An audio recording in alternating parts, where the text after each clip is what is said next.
I remember my grandma's first-hand experience about the time when she received a massive retirement bonus from her job. Over $250,000. And this was back in 1995, so you know that money was worth a lot more than it is now. She was thrilled, and then she became convinced to invest that money in stocks. So she did. All of it. Every single penny was given to a company to invest in stocks. And guess what? Like a magic trick from your favorite magician, that money went poof. It disappeared without a trace. Needless to say, she was devastated. But the good news is, this book will help many avoid making similar mistakes, and hopefully, this video will too.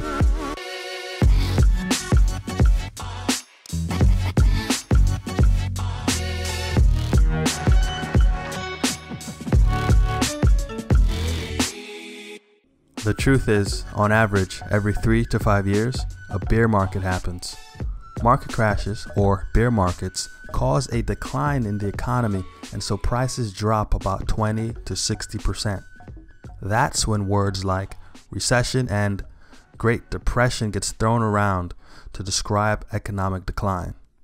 And if you watch the news, you're likely to feel panic, fall into pessimism, and start to wonder, will the market ever recover?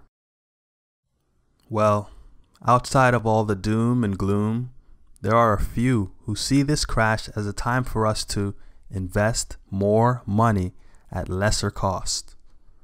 These brilliant minds know that the crash is one of the greatest opportunities in our lifetime to move up the ladder. You know why? Because everything goes on sale when the economy drops. While people and shop owners are caught by surprise, completely unprepared, and then forced to sell their luxury homes and Lamborghinis at 50% off, they are capitalizing on these real estate and stock investments at incredibly low prices.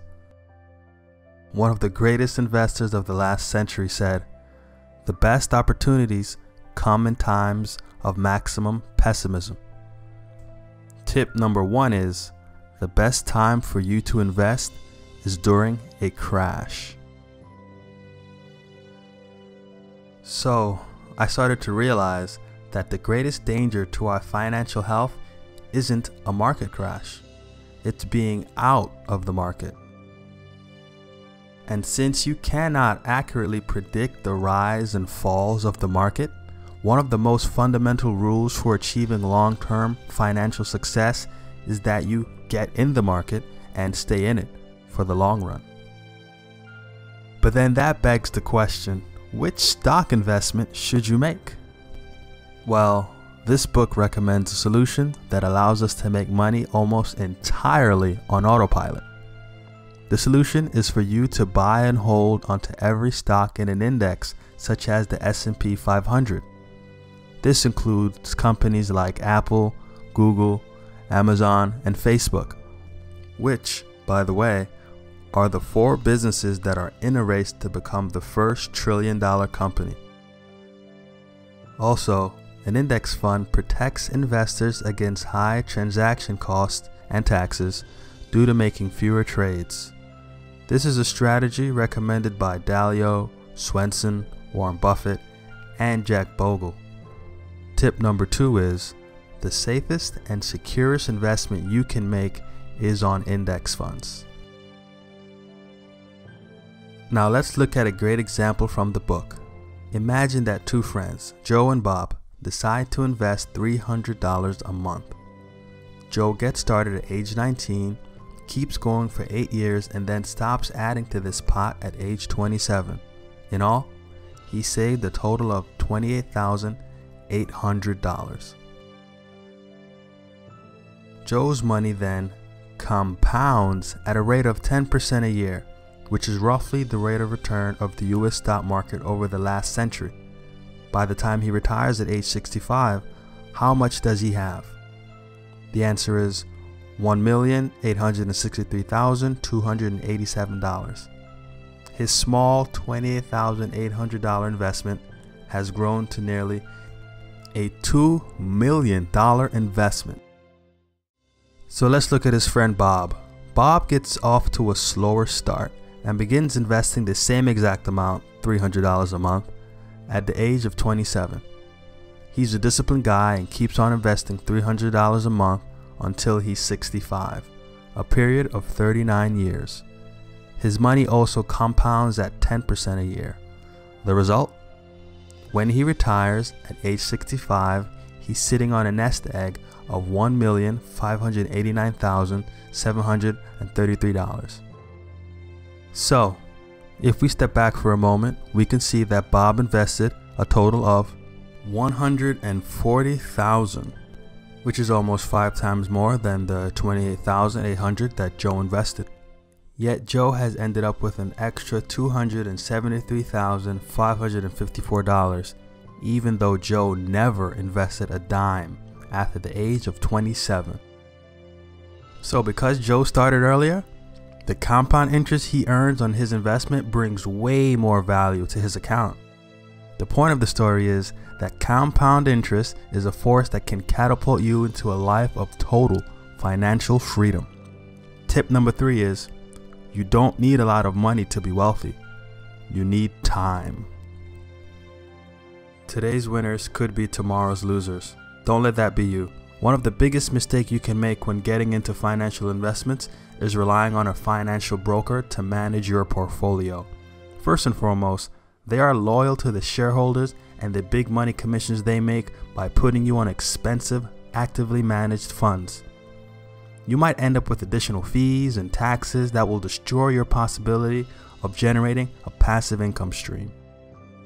Like the story about my grandma, these companies are incentivized to create bigger profits for themselves. This is a zero-sum game that you don't want to play. Give your trust to someone qualified who has your best interest in mind. Registered investment advisors, like doctors and lawyers, have a fiduciary duty and a legal obligation to act in your best interest at all times. Tip number 4 is, your financial broker will make you broker. The thing is, so many adults my age are not investing. According to the book, about 50% of millennials distrust the financial markets and keep a great amount of their savings in cash. If you want to be certain that you'll never lose your money in the financial markets, then you can keep your savings in cash. But then you'll also never stand a chance of achieving financial freedom through investing. As Warren Buffett says, we pay a high price for certainty.